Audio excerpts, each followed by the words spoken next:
Buenas noches, amada iglesia. Qué bendición es llegar a un tiempo más de este estudio bíblico virtual de mitad de semana. Un tiempo en el cual nos reunimos como familia y disfrutamos de este tiempo de adoración desde nuestros hogares. Hacemos de nuestros hogares un altar para nuestro Señor y Dios Todopoderoso. Gloria al Señor por el esfuerzo que se hace cada semana por parte del equipo técnico de la iglesia y por parte de los hermanos que nos ministran a través de la predicación de su palabra. Es una manera en la cual crecemos espiritualmente y en la cual damos pasos en cercanía en la búsqueda del rostro del Señor. Como bien dice el Salmo 105, específicamente dice el versículo 4, buscad al Señor y su fortaleza, buscad su rostro continuamente. Es una forma en cómo decimos: Señor, te anhelamos, deseamos crecer espiritualmente. Gloria a Dios por eso, hermanos. Quiero orar y hoy presentamos a nuestro hermano José Rafael Pérez, quien estará trayéndonos el mensaje de la palabra del Señor. Que sea el Señor guiándoles, bendiciéndoles, y como cada estudio de mitad de semana, antes de recibir el tiempo de la predicación, alabamos el nombre del Señor a través de los cánticos. Así que quiero orar y luego alabaremos al Señor y así recibimos la palabra en esta noche. Acompáñame en oración. Señor Todopoderoso, muchísimas gracias por este tiempo. Gracias porque podemos buscar tu rostro y es una manera en cómo nos acercamos a ti de manera continua. Gracias por el esfuerzo que se hace de llegar a cada hogar de la comunidad Ivo a cada mitad de semana. Y aquí estamos, Señor, suplicando de sabiduría, suplicando de fortaleza, suplicando del Señor, que sea tu nombre pues bendecido y glorificado en esta noche. Gracias por José Rafael, bendícelo y dirígenos en este tiempo. Sea tuya la gloria, en nombre de Cristo Jesús. Amén, amén. Gracias. Estemos de pie y celebremos esta bendición diciendo: sobre ti, todos. Sobre ti hace su rostro, sobre ti ponga su paz y su nombre sobre su pueblo sea bendición. Dilo una vez más. Sobre ti alce su rostro, sobre ti ponga su paz y su nombre sobre su pueblo sea bendición.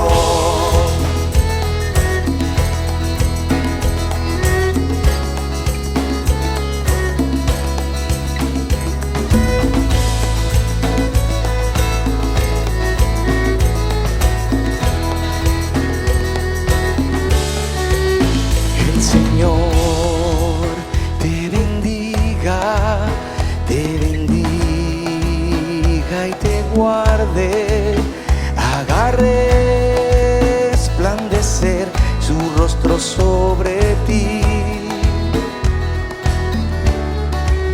El Señor te bendiga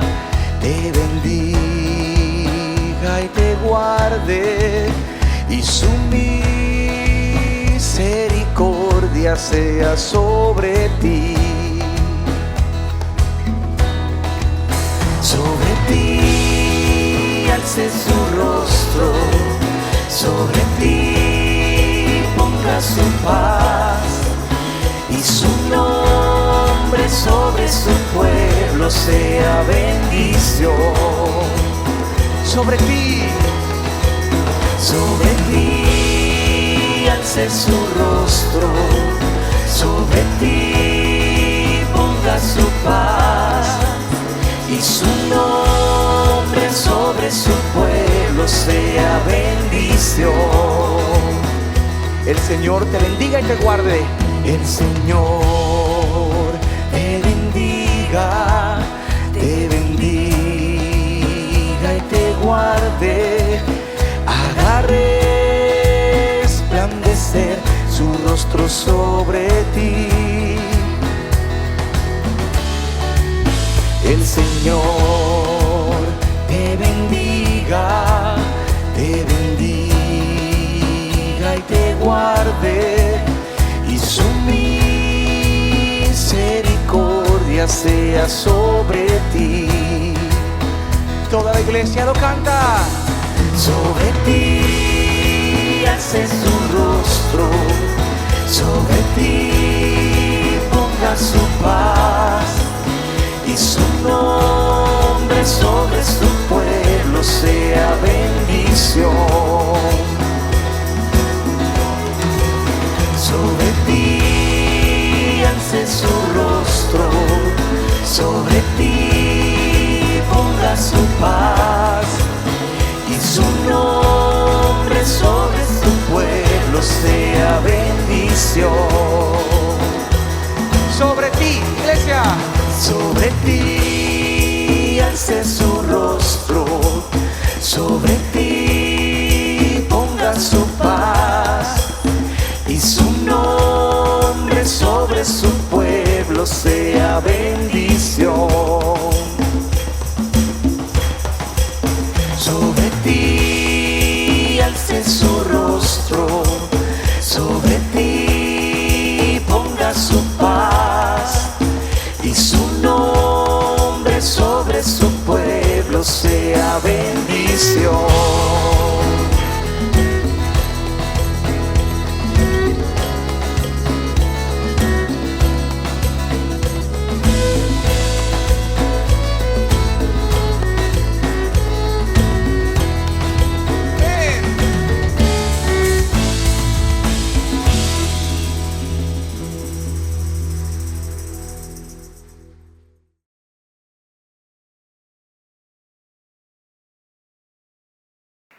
Hermanos, Dios les bendiga. Qué placer para mí estar con ustedes en esta noche compartiendo la palabra de Dios en nuestro estudio de mitad de semana. De verdad que es un privilegio siempre que podemos ir a las Escrituras y poder encontrar en ella el alimento que necesitamos. Necesitamos constantemente estar siendo alimentados de diversas formas en nuestros devocionales personales, en la predicación dominical, en culto de mitad de semana como este. Necesitamos seguir alimentándonos de las Escrituras y de verdad que gracias al Señor por el privilegio que nos da de poder estar aquí compartiendo con ustedes en esta noche. Para esta ocasión vamos a estar estudiando un texto que yo estoy muy seguro que es del conocimiento de todos nosotros y que también es ya un texto de manejo común. Pero siempre hay elementos, siempre hay instrucciones y enseñanzas que podemos aprender aún de textos que ya son familiares para nosotros. Lo que yo voy a hacer, hermanos, voy a tomar los primeros minutos de este tiempo para hablar del contexto. Vamos a leer el pasaje, vamos a introducirnos en la historia, vamos a conocer la narrativa, vamos a conocer el hilo conductor de todo lo que estaba sucediendo. Vamos a hacer una inmersión en el tiempo del texto que vamos a estar estudiando y luego en la segunda hora, vamos a estar haciendo las aplicaciones y las observaciones para nuestras vidas. Yo creo que de esa manera nosotros podemos abarcar de una forma que nos ayude a nosotros a entender el texto y que nos permita también tener las aplicaciones necesarias. Así que ahí donde están, desde sus casas, junto con los suyos, yo les invito a que podamos orar. Cree ese espacio ahora, de ese ambiente de estudio, de reflexión, y yo le invito a orar para que el Señor sea quien nos dirija y me use aún a pesar de mis limitaciones para esta noche. Así que les invito a orar, mis hermanos. Padre mío, Padre bueno, misericordioso, Señor, gracias. Señor, hoy nosotros nos acercamos nuevamente como iglesia a tu palabra. Y lo único que te pedimos es, Señor, que tú nos hagas y nos permitas tener un corazón humilde. De manera, Señor, que podamos escuchar con atención y aplicar con diligencia. Que sea tu palabra esa espada que penetre hasta lo más profundo de nuestro ser, que quiebre nuestras voluntades y nos permita actuar de manera que glorifiquemos tu nombre. Gracias, Señor, por este servicio en esta semana y oramos a ti en el nombre de Jesús. Amén. Quiero invitarles, hermanos, al Evangelio según Marcos, capítulo 6, y vamos a estar compartiendo en esta ocasión desde el versículo 30 hasta el versículo 44. Evangelio según San Marcos, capítulo 6, versículos 30 hasta el 44, nos encontramos con la historia, con los sucesos alrededor de la alimentación de los 5,000. Es un texto muy apropiado, es una narrativa, es una historia que nos ayuda a entender mucho de la compasión de nuestro Señor Jesucristo, y precisamente hemos titulado esta reflexión Reflexiones de la compasión de Jesús. Yo creo que todos los atributos de nuestro Señor Jesucristo son todos dignos, todos absolutamente dignos de ser imitados.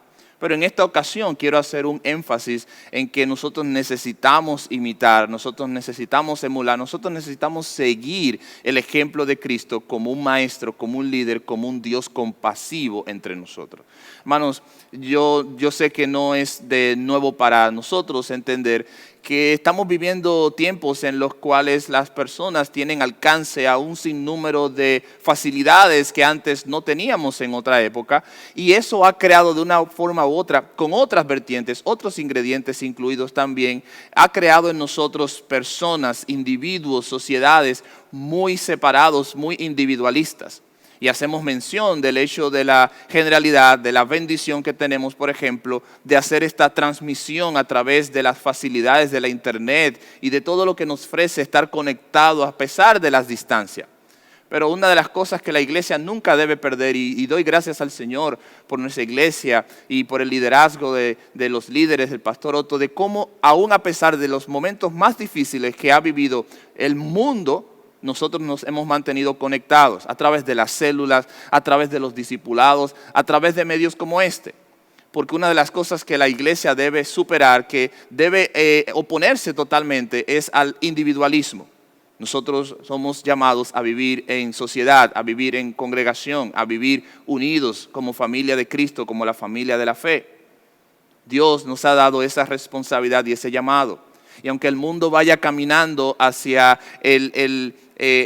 la línea de estar separados constantemente, de no unirse, de que simplemente nuestras reuniones sean esporádicas, yo pienso que nosotros debemos estar intencionalmente, constantemente trabajando en ser compasivos y unidos a las personas. Por eso este texto para mí hoy representa un gran texto para todos nosotros. Y yo quiero invitarles a leer Marcos capítulo 6, versículo 30 al 44. Vamos a leer una primera parte y luego en la segunda hora leeremos el resto. Y dice la palabra de Dios: los apóstoles regresaron de su viaje y le contaron a Jesús todo lo que habían hecho y enseñado. Entonces Jesús les dijo: vayamos solos a un lugar tranquilo para descansar un rato. Lo dijo porque había tanta gente que iba y venía que Jesús y sus apóstoles no tenían tiempo ni para comer. Así que salieron en la barca a un lugar tranquilo donde pudieran estar a solas, pero muchos los reconocieron y los vieron salir, y gente de muchos pueblos corrieron a lo largo de la orilla y llegaron antes que ellos. Cuando Jesús salió de la barca, vio a la gran multitud y tuvo compasión de ellos, porque eran como ovejas sin pastor. Entonces comenzó a enseñarles muchas cosas. Al atardecer, los discípulos se le acercaron y le dijeron: este es un lugar alejado y ya se está haciendo tarde. Despide a las multitudes para que puedan ir a las granjas, aldeas cercanas a comprar algo de comer. Y Jesús les dijo: denles ustedes de comer. Amén. En esta primera parte, yo quiero que podamos adentrarnos en lo que estaba sucediendo. Y una de las cosas que siempre trato de resaltar, y es parte de la enseñanza desde este púlpito, es que nosotros debemos respetar siempre el contexto del pasaje que estamos leyendo. Porque el pasaje bíblico, el texto en cuestión de cualquier libro, de cualquier capítulo que estés leyendo, forma parte de una historia, de una narrativa que lo une. Y una de las cosas interesantes de esta historia es precisamente que esta narrativa previa, los eventos, los sucesos, lo que yo llamo los actos previos, caracterizan y dan fuerza a este pasaje en particular que vamos a estar estudiando en esta noche. Y hay dos eventos previos, hay dos actos previos que fortalecen las enseñanzas que vamos a estar viendo alrededor de la compasión de Jesús. Y uno de ellos es la muerte de Juan el Bautista. Cuando tú vas al capítulo 6, versículo 14 al 29, encontramos la descripción de la muerte de Juan el Bautista. Y hay otro acto importante aquí, que es la misión o el envío de Jesús a los 12 apóstoles en Marcos capítulo 6, versículos 7 al 13. Y es interesante porque esta historia de la alimentación de los 5,000 es el único milagro que se registra en los 4 evangelios. De alguna forma u otra, esto tiene una importancia y ningún texto, ningún pasaje, ninguna coma, ninguna expresión en la Biblia está allí por casualidad.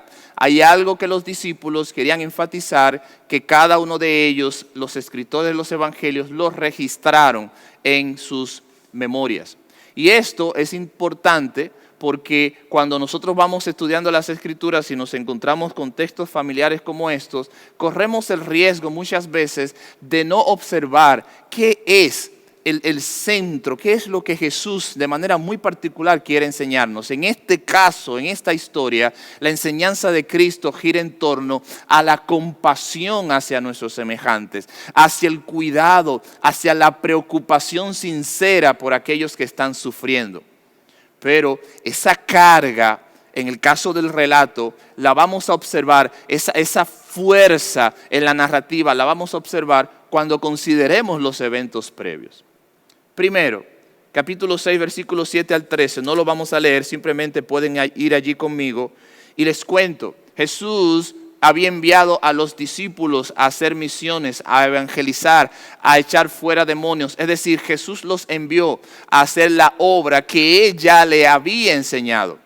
Algunas personas, algunos estudiosos entienden que este pasaje, este texto de la alimentación de los 5,000 es una bisagra entre los 2 primeros años del ministerio de Cristo y entre el último año del ministerio del Señor. De tal forma que el envío de los 12 aquí está representando que ya Jesús les estaba dando responsabilidades y Jesús les estaba enseñando ya con el ejemplo, los estaba enviando a ellos para que cumplieran la obra que Él les había enseñado como el Mesías, como el Hijo de Dios. Vayan. Y del versículo 7 al versículo 13, todo lo que encontramos allí son las instrucciones de ese evento. ¿Cómo sería este viaje misionero? ¿Cómo sería este programa de evangelismo local? Vayan sin nada sobre ustedes, toquen las puertas, vivan, compartan el evangelio. Es decir, todas estas instrucciones lo que buscaban era que ellos pudieran estar desprovistos de cualquier atadura y que pudieran de manera libre predicar el evangelio del Señor. De manera que los discípulos fueron enviados. Y en ese acto cierra el telón. Y entonces nos encontramos luego inmediatamente en el versículo 14, el mismo capítulo 6, con la muerte de Juan el Bautista. La muerte de Juan el Bautista es uno de esos capítulos oscuros en la Biblia desde el punto de vista de un siervo de Cristo que muere por defender, por vivir conforme a la voluntad del Señor. Sabemos que Herodes, junto con toda su familia, la narrativa nos expresa que había de una forma u otra un sentimiento encontrado porque Herodes no quería matar a Juan el Bautista, pero había dado su palabra y eso se centra en la narrativa. Pero lo importante aquí es ver cómo estos 2 eventos previos catalizan la alimentación de los 5,000. Los discípulos son enviados, no tenemos por cuánto tiempo, pero evidentemente por varios días fueron enviados y tenemos la muerte de Juan el Bautista. Estos 2 actos catapultan la alimentación de los 5,000. ¿Por qué? Bueno, porque uno de ellos, el envío de los 12, sin lugar a dudas, iba a provocar en los discípulos el éxtasis, la alegría, la euforia que ellos tuvieron cuando regresaron a contarle a Jesús todo lo que había pasado. Pero al mismo tiempo ellos estaban cansados. Regresaron de un viaje de días, de haber estado predicando, de estar enseñando, de cumplir la voluntad del Señor, de tener compasión de la gente. Estaban cansados al regresar.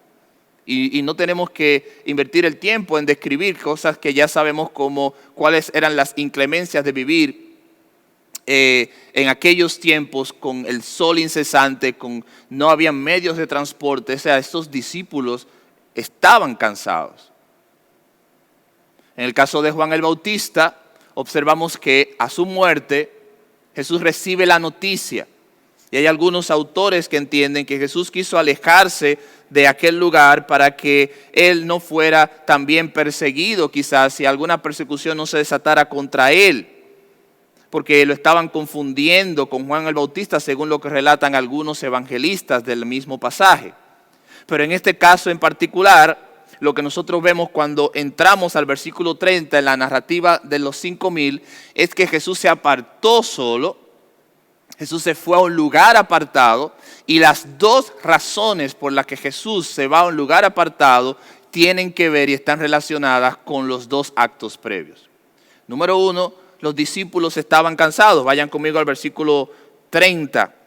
Dice el texto: los apóstoles regresaron de su viaje y le contaron, le dieron un informe a Cristo de todo lo que habían hecho y enseñado. Entonces Jesús les dijo: vamos solos a un lugar tranquilo para descansar un rato. Es decir, evidentemente Jesús estaba pensando en los discípulos, en el tiempo, en el trabajo, en las horas invertidas. Y ahora les dice: es tiempo de descansar. Vamos para que me cuenten, vamos para que me den el reporte, para que me digan, para que podamos descansar, consolarnos, quizás retomar fuerzas para todo el trabajo que quedaba por delante. Pero fíjense el énfasis: iban a descansar. Pero el segundo acto de la muerte de Juan el Bautista también catapulta este milagro, porque Jesús también quería estar solo para meditar y posiblemente para compartir con los discípulos, que hasta ese momento, según el relato, no lo sabían, las cosas que habían acontecido con Juan el Bautista. De tal forma que ambos actos anteriores dan fuerza a eso. ¿Por qué Jesús va a un lugar apartado? ¿Por qué Jesús toma una barca con sus discípulos? ¿Por qué Él quiere estar solos con ellos? Número 1, para que descansen, y número 2, para que puedan consolarse y puedan orar, puedan meditar, puedan tener un tiempo a solas del ajetreo que habían experimentado los discípulos, pero que también a Jesús mismo había experimentado porque había estado trabajando. Y esto, hermanos, va a tener una significancia inmensa cuando nosotros veamos ahora lo que se describe a continuación. Entonces Jesús y sus discípulos se apartan. Jesús había estado viviendo tiempos difíciles en relación a su trabajo. Las multitudes, su ministerio había llegado a ser un ministerio importante. La gente lo seguía. En cada ciudad que se movían, las multitudes querían estar con Él, querían sus sanidades, querían escucharlo. Ministerio ya era demandante en este punto de la vida de nuestro Señor Jesucristo. Es entendible, hermanos, que quisiera estar solo. Cuando ha habido un día extenuante de trabajo, cuando ha habido un tiempo prolongado en el cual has estado activamente involucrado en tus quehaceres, es tiempo de descansar. Esto es entendible. Esto no refleja de ninguna manera alguna debilidad en nuestro Jesús. Todo lo contrario, lo que refleja es que nuestro Dios se hizo hombre, se hizo carne para entendernos aún en esos aspectos de nuestra propia humanidad. Por eso Jesús les dijo a ellos: vamos a un lugar tranquilo para que descansemos un rato. Fíjense las características: tranquilo para que descansemos un rato. La muerte de Juan el Bautista fue un duro golpe para nuestro Señor Jesús. Juan el Bautista, quien preparó el camino para el Señor. Juan el Bautista, quien bautizó a nuestro Señor Jesucristo. Juan el Bautista, que fue de una forma u otra un compañero contemporáneo de nuestro Señor Jesús en el ministerio inicial, ahora está muerto. Y nuestro Señor Jesús es un ser compasivo, misericordioso, y estos actos, estas circunstancias también lo afectan. Recordemos a Lázaro. Dice la palabra del Señor que Jesús lloró cuando escuchó acerca de la muerte de su amigo Lázaro. Es decir, Jesús es un maestro compasivo. De tal forma que cuando vemos el contexto, antes de adentrarnos en la alimentación de los 5,000, observamos esto. Jesús le dijo a ellos: vamos a un lugar solo, apartado, para que descansemos. Y lo dijo porque había tanta gente que iba y venía que Jesús y sus apóstoles no tenían tiempo ni para comer. ¿Usted se da cuenta, hermanos? O sea, en este punto, de manera muy particular, los discípulos habían regresado. Jesús estaba todavía lidiando con la noticia de la muerte de Juan el Bautista. Había estado trabajando aun cuando sus discípulos estaban fuera haciendo las misiones y el evangelismo, y no habían podido tener un tiempo. Y todo el que está en el ministerio, todo el que tiene un tiempo en las cosas del Señor, sabe que el ministerio no regularmente no es un horario simplemente de trabajo. Hay cosas fuera de horario. Hay que estar a tiempo y fuera de tiempo. Era tan marcado que Marcos detalla que ellos no tuvieron tiempo de comer. Y hay días así, en el que el ajetreo y las circunstancias nos apremian. Y muchos no podrían entender el ministerio de esta forma, pero es así. Pero esto no es una carga para Jesús. En el texto no dice que Jesús se sintió cargado porque no pudo comer. Jesús estaba tratando de lidiar con los quehaceres diarios. Él estaba tratando de organizar junto con sus discípulos el tiempo conforme a las circunstancias que tenía a su alrededor, pero nunca en desprecio de las necesidades de sus semejantes. Por eso Él quería apartarse. Él quería estar solo. Y miren hacia dónde se dirigieron. Así que salieron en la barca a un lugar tranquilo donde pudieran estar a solas, pero muchos los reconocieron y lo vieron salir. Y gente de muchos pueblos corrió a lo largo de la orilla y llegó antes que ellos. Y cuando Jesús salió de la barca, vio a la gran multitud y tuvo compasión de ellos porque eran como ovejas sin pastor. Entonces comenzó a enseñarles muchas cosas. Entonces aquí llegamos. Jesús cruza la barca con sus discípulos y la multitud de manera rápida, hasta sagaz e inteligente, ve la dirección hacia donde ellos van, probablemente hacia la orilla del río, van y llegan primero y cuando los discípulos y Jesús están desmontando de la barca, allí está esta gran multitud nuevamente. Aquellos que estaban del otro lado, probablemente otros se sumaron, pero dice el texto que era una gran multitud. Entonces, aquí entonces, conforme a este contexto, llegamos al punto del milagro. Esta es la narrativa, el contexto detrás de por qué Jesús se fue solo a un lugar con sus discípulos para descansar. Ahora, luego del tiempo de alabanza, vamos a tener la segunda parte donde veremos las aplicaciones para nuestras vidas y cómo nosotros podemos reflexionar sobre la compasión de Jesús. Nos vemos en un momento.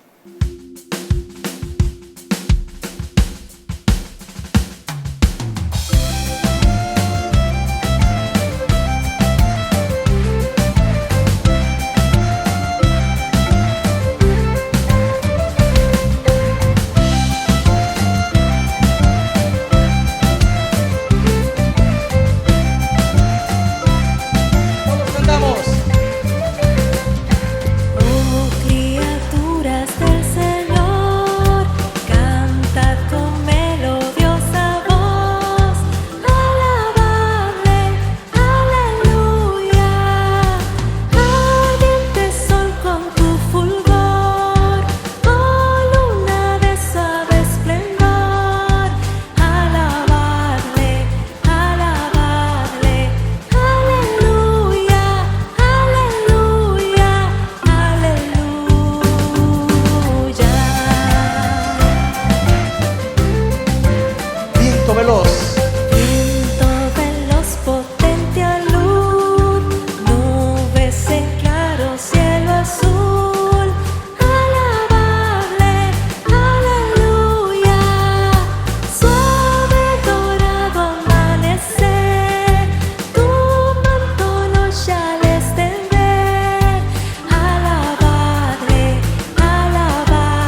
Bendiciones, mis hermanos. Aquí estamos de vuelta para continuar con nuestro estudio de mitad de semana sobre el tema reflexiones sobre la compasión de Jesús. Y de verdad que en la primera parte mi propósito fue poder llevarlos en el contexto, que pudiéramos estar todos en la misma página conforme a lo que está sucediendo y las razones posteriores a este milagro, que como dijimos anteriormente, tiene una importancia porque este milagro es el único milagro que es registrado por los 4 evangelistas, por los 4 evangelios que se encargaron de registrar los años de vida y ministerio y muerte de nuestro Señor Jesús.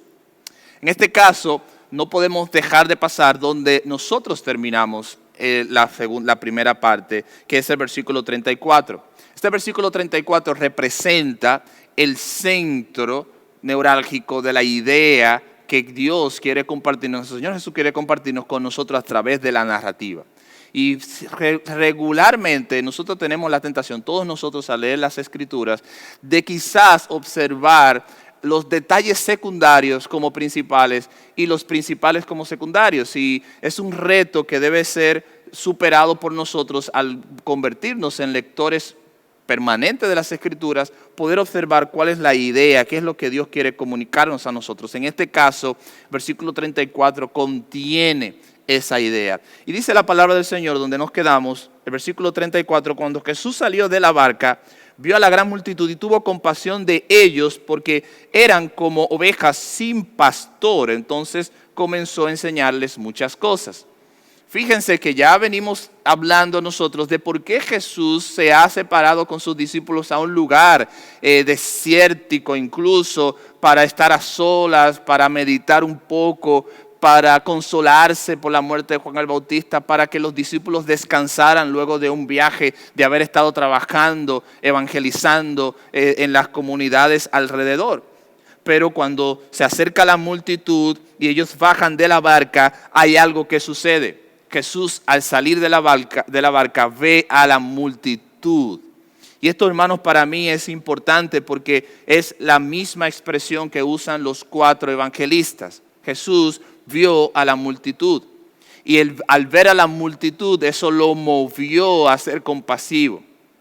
Y sin tener que hacer algo aquí dogmático, lo interesante es poder observar cómo Jesús y la narrativa misma explica que Jesús fue directo, intencional en observar a la multitud que le rodeaba. Él no pensó en el cansancio acumulado de días de trabajo de los discípulos. Él no pensó que los discípulos estaban agotados y que necesitaban un tiempo para descansar. Él no pensó en sí mismo. Él no pensó en su angustia por la muerte de su amigo, de su hermano, de su compañero de milicia, Juan el Bautista. Él no pensó que había estado haciendo el mismo trabajo evangelístico días antes y que probablemente su vida estaba en peligro. Jesús vio a la multitud. Hermanos, y esto para nosotros nos deja una carga de enseñanza muy importante. Nosotros no podemos hacer la vista a un lado cuando las necesidades están a nuestro alrededor. No podemos tratar de mirar a la derecha cuando la necesidad está a la izquierda. No podemos tratar de mirar a la izquierda cuando las necesidades están a la derecha. Tenemos que ser empáticos, tenemos que ser compasivos. La palabra compasivos tiene que ver con una tristeza que nos lleva a la acción. Es intencional. Y eso lo vemos en cada texto, en cada pasaje que muestran este tema en las Escrituras. Dios tuvo compasión de nosotros y por eso envió a su Hijo Jesucristo. No hay compasión contemplativa si no hay acción. No hay una compasión verdadera a menos que estemos actuando en cumplir esa tristeza que nos provoca el sufrimiento en otras personas. Jesús vio a la multitud. Y eso nos debe llevar a reflexionar a nosotros, me debe llevar a reflexionar. Las necesidades no pueden ser dadas la espalda por parte de nosotros. Jesús no trató de disimular que allí no había nada. Jesús no trató de menospreciar a estas personas. Jesús los vio y tuvo compasión. Y al ver la necesidad de la gente, al ver las situaciones que la gente atraviesa, Dios pone en nosotros la carga necesaria para movernos a ayudar a las personas que están en necesidad. Y como decíamos en la primera parte, hermanos, en este mundo en el cual cada quien vive de manera individual, cada quien tiene sus proyectos, cada persona está enfrascado en cumplir sus propias metas, es necesario que la iglesia siga buscando cumplir la gran comisión del Señor. Y la gran comisión del Señor empieza teniendo compasión. Dios tuvo compasión de nosotros, Dios tuvo bondad con nosotros, Dios tuvo misericordia con nosotros. Si no fuera por su bondad y su misericordia, hoy no estaríamos aquí disfrutando de las bendiciones de su gracia. Dios quiere que seamos compasivos. Jesús vio a la gente, Jesús no ignoró la necesidad de estas personas, Él no hizo caso omiso, Él no trató de disimular que nada estaba pasando, Él vio la necesidad de las personas. Y me resulta sin duda para mí de manera muy personal las cantidades de veces que en un semáforo de la esquina de nuestra ciudad, personas en situaciones difíciles, evidentes, atrapadas en vicios o atrapadas en enfermedades o atrapadas en cualquier situación, se acercan buscando compasión, buscando una limosna. Muchas veces, incluyéndome, hemos mirado hacia otro lado. Jesús no hubiera mirado hacia otro lado. Jesús vio, Jesús observó, Jesús fue intencional. Y no solamente fue observador, sino que dice el texto que Él tuvo compasión de ellos, o sea, tomó la iniciativa. Cuando hay una compasión real, esta compasión real busca llenar la necesidad de la persona que está atormentada.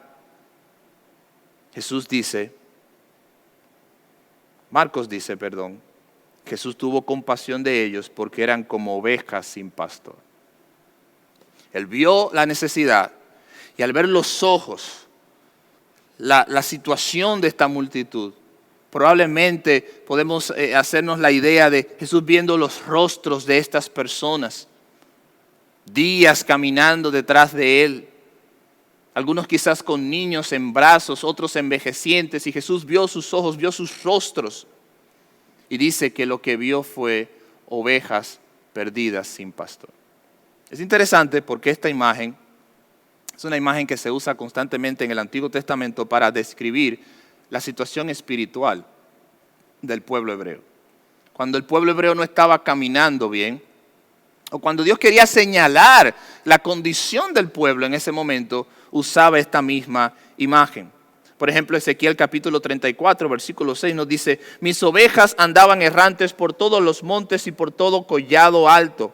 Mis ovejas han sido dispersadas por toda la faz de la tierra sin haber quien las busque ni pregunte por ellas. Segunda de Crónicas capítulo 18, versículo 16. Y él respondió: vi a todo Israel esparcido por los montes como ovejas sin pastor. Y el Señor dijo: estos no tienen Señor, que cada uno vuelva a su casa en paz. Esa imagen se repite constantemente. Pero si queremos ver algo, hermanos, fíjense que cuando Jesús los ve, dice que la condición era que estaban como ovejas sin pastor, estaban sin dirección, estaban dispersas, estaban distraídas, estaban sin futuros, estaban angustiadas, estaban tristes. Y la respuesta de Jesús pudiera impresionar o pudiera sorprender a mucha gente. Porque el énfasis incluso de lo que muchos hacemos es enfatizar la alimentación, que es el gran milagro aquí. Pero la primera acción de Jesús, dice el versículo 34 al final, fue que Él comenzó a enseñarles muchas cosas.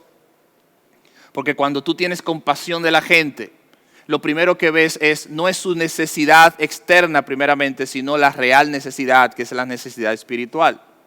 Y Jesús lo vio a través de sus ojos, pudo ver que esta gente ciertamente estaba hambrienta, pero también estaba hambrienta de la palabra de Dios. No tenía dirección, no tenía un guía, no tenía las escrituras, no tenía por ende a Dios.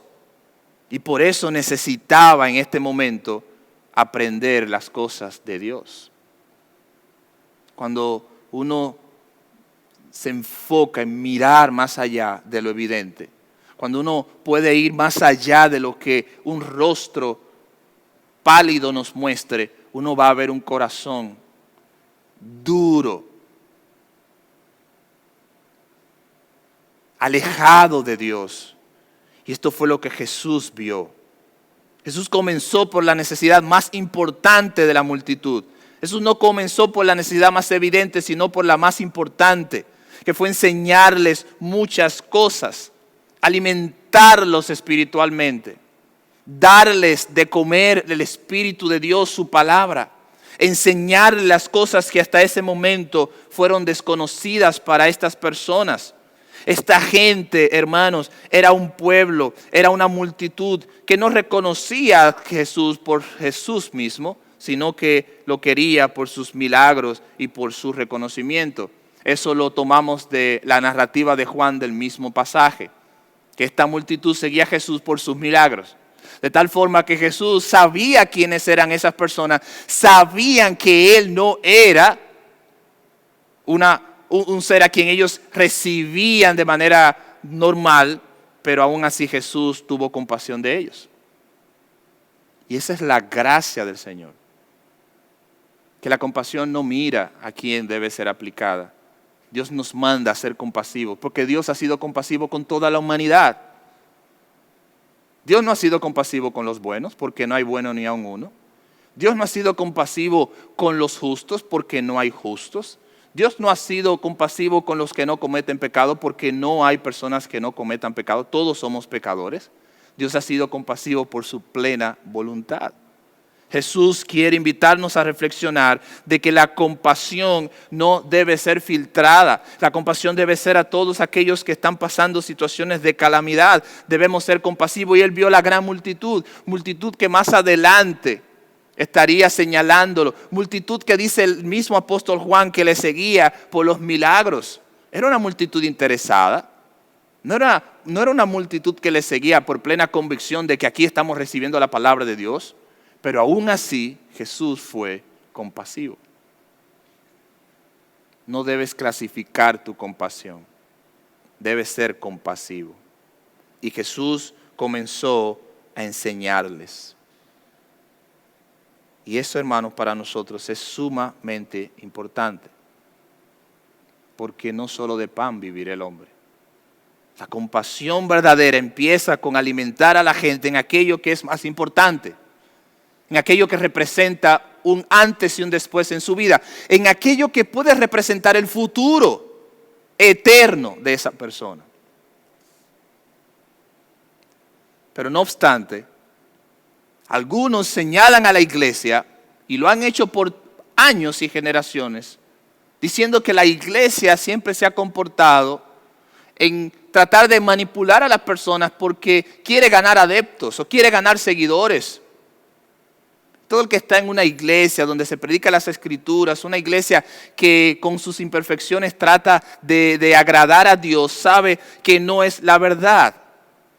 La iglesia de manera histórica ha estado involucrada en todos los eventos y acciones que humanamente están a nuestro alcance para poder sobrepasar las necesidades de la gente, para poder ayudar a la gente. Escuelas, hospitales, orfanatos, misiones evangelísticas, misiones de ayuda en lugares inhóspitos, apartados, no solamente en nuestro país, sino alrededor del mundo. La iglesia siempre ha estado involucrada en eso.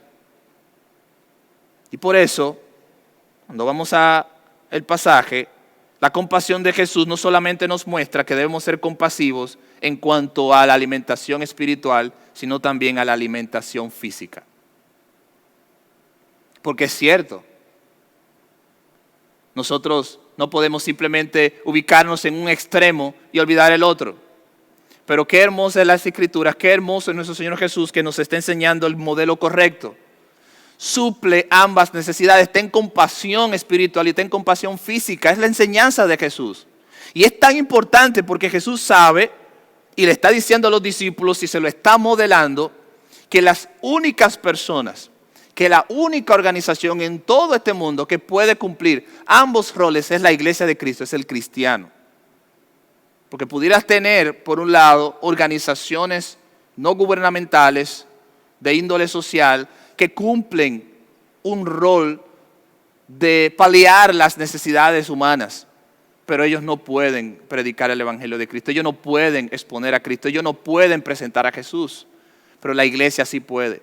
La iglesia puede presentar a Cristo como la gran salvación, la iglesia puede presentar a nuestro Señor Jesús como el mensaje, como el único Salvador, y al mismo tiempo puede alimentar las necesidades físicas de las personas.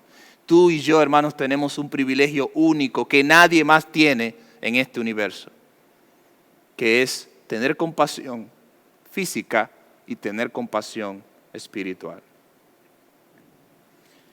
Esta compasión física entonces se ve en la narrativa de la alimentación propia.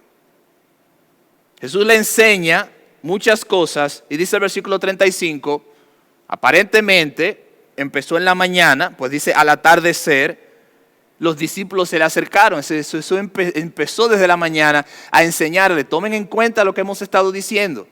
Jesús estaba cansado, los discípulos estaban cansados y aún así Jesús se quedó desde la mañana enseñándole todas las verdades de Dios a estas personas. Jesús no pensó en sí mismo, Jesús tuvo compasión, esa es la enseñanza profunda del texto.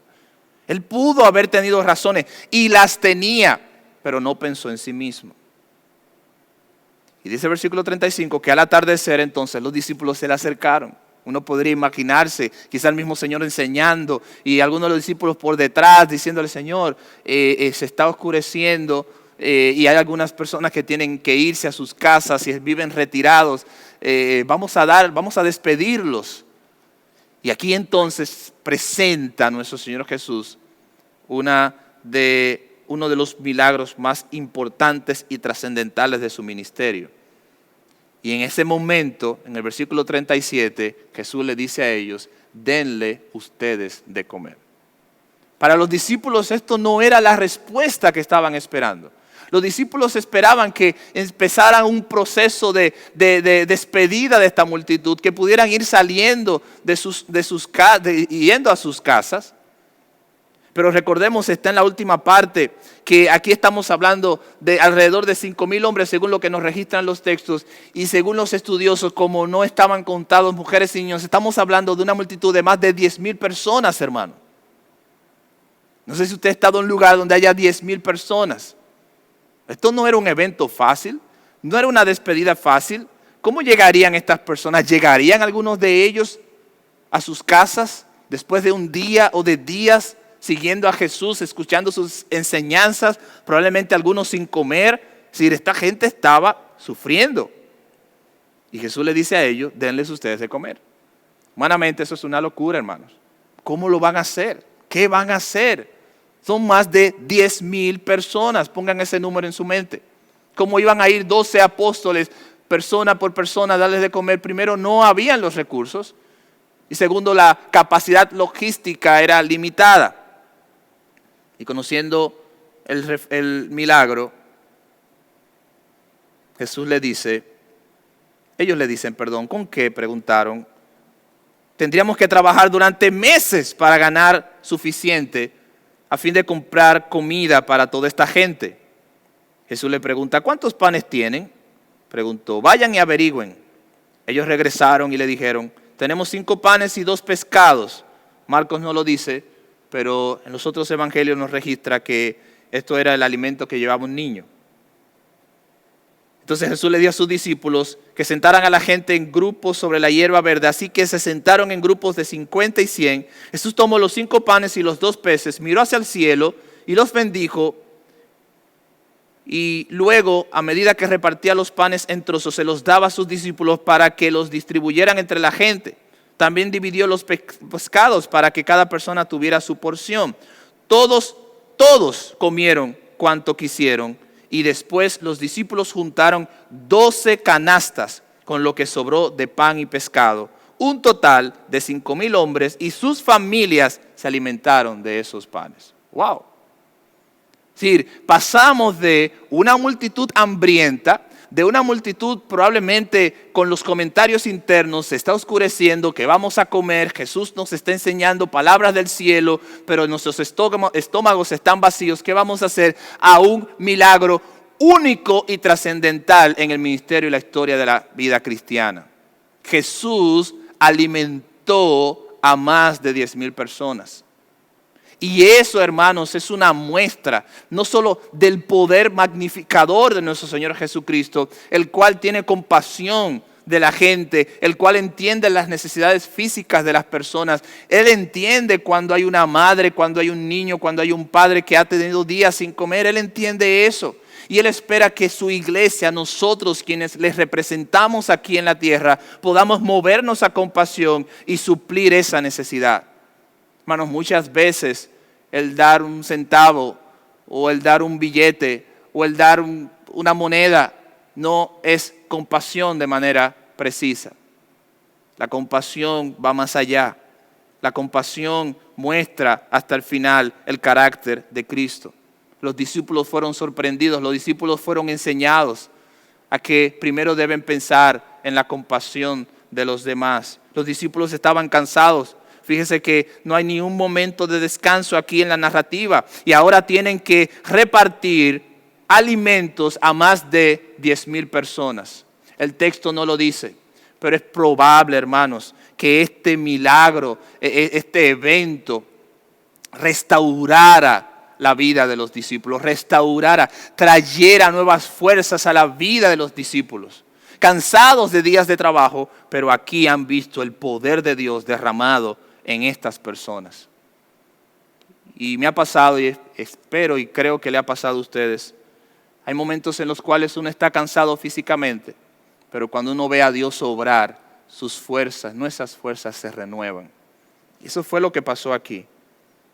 La gloria de Dios renovó, la gloria de Dios trajo el alimento espiritual y físico a esta multitud. La iglesia de Dios, los creyentes, somos los únicos capaces en todo este vasto universo de poder suplir las necesidades físicas y espirituales de las personas que están a nuestro alrededor. Dios fue compasivo con nosotros, por eso envió a Jesús para dar su vida por nosotros. Jesús en su ministerio fue compasivo con la gente. Cuando un enfermo se acercaba, Él lo sanaba. Cuando una necesidad estaba cerca de Él, Él lo hacía, porque Él tenía compasión de la gente. Y hoy día, hermanos, si hay una cualidad, si hay una característica, si hay algo del carácter de Dios que debe ser replicado por la iglesia en el día de hoy, es la compasión. La gente no es compasiva, con sus excepciones, pero el ser humano de forma general no vive en compasión. Y yo creo que la iglesia debe ser fuerte y mantener fija la voluntad del Señor de mostrar compasión. Así que, ¿qué cosas podemos reflexionar de esto? Primero, pregúntate, ¿qué necesidades a tu alrededor han estado siendo evidentes? Y Dios quizás hablándote de suplirlas, de tener compasión de su semejante y no lo has hecho. ¿Cómo puedes tú, hermano y hermano, desde el lugar en el que estás, desde el hogar en el que vives, desde el lugar de trabajo en el que te desarrollas, mostrar compasión? ¿Qué acciones harás de manera puntual para ser compasivo? Jesús nos mostró que la compasión nos mueve a alimentar a la gente con la palabra y alimentar a la gente con el alimento físico. Que Dios nos ayude, mis hermanos, a recordar esto y no solo cerrar nuestras Biblias y dejar el tema ahí, sino que podamos ser intencionales en que cualquier situación a nuestro alrededor que Dios en su soberanía ponga, nosotros podamos ser sensibles. No mirar el rostro hacia el otro lado, sino mirar la necesidad y ser compasivos. Que Dios nos ayude y Dios nos bendiga. Oremos. Padre bueno, gracias Señor te damos en esta noche.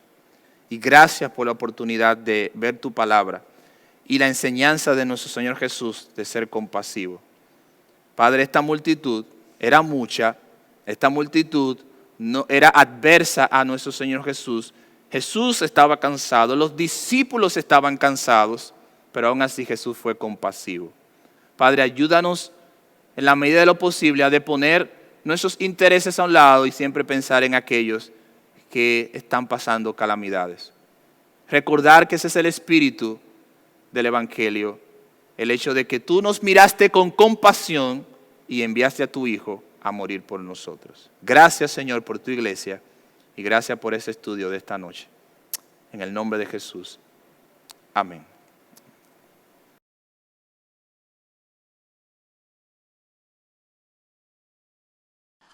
Gloria al Señor por su palabra predicada esta noche. Alabado sea su nombre. Que sea el Señor permitiéndonos poner por obra lo que hemos escuchado. Iglesia del Señor, ya vamos a despedirnos, pero no sin antes recordar que este viernes tenemos reunión en los hogares. Recordarles que ya las puertas se abren de los hogares para volver de manera presencial. Así que gloria sea al Señor por eso. Y si usted no pertenece a ningún grupo pequeño, escríbanos a estos números, a estos contactos que están ahí en pantalla. Hay un número de teléfono, hay un número de WhatsApp, está el número de la oficina, hay un correo electrónico. Queremos instruirle, queremos mostrarle dónde usted puede congregarse los viernes o reunirse los viernes en grupos pequeños. Somos la iglesia del Señor y en esas reuniones nos conocemos más. Este próximo domingo es la reunión acá en el local donde estamos ya en las nuevas instalaciones en Coral Mall, un solo servicio a las 11 de la mañana. Y recuerden, mis hermanos, que ya vienen las inscripciones para el próximo ciclo de clases bíblicas de Hacia la Meta, de una iglesia viva y de libertad financiera. Que el Señor sea bendiciéndonos, que el Señor sea fortaleciéndonos en el resto de la semana y que pues podamos glorificarle en cada una de nuestras acciones, que podamos glorificarle aún en las batallas que llevamos dentro de cada uno de nosotros. Oro, hermanos, para despedir esta noche. Señor, muchas gracias por la oportunidad que nos has dado de tener este tiempo de estudio bíblico virtual la noche de hoy. Gracias por José Rafael, bendícelo. Gracias por su vida. Prospérale, Señor, y guárdale. También bendice a nuestra amada iglesia, las próximas reuniones que tenemos en la semana y el gran servicio aquí el domingo en este lugar. Tuya sea la gloria, tuya sea la honra. Y te pedimos, Señor, que nos ayudes, que nos permitas dar pasos firmes en pos de glorificarte en todo lo que hacemos. Gracias por mis hermanos que servimos juntos en tiempo de preparación del servicio virtual. Te pido también que le bendigas a cada uno de ellos, a todos aquellos que no se ven, pero que están acá fielmente cada semana sirviéndonos. Bendícenos, Señor. Te damos la gloria a ti, te damos la honra a ti y te pedimos que nos permitas ser la iglesia que tú quieres que seamos, siendo primero los cristianos que tú quieres que seamos. Gracias, Padre, por este tiempo. En nombre de Cristo Jesús. Amén y amén. Iglesia, que el Señor nos bendiga. Nos vemos próximamente en las casas el viernes y el domingo aquí en Coral Mall. Dios les bendiga.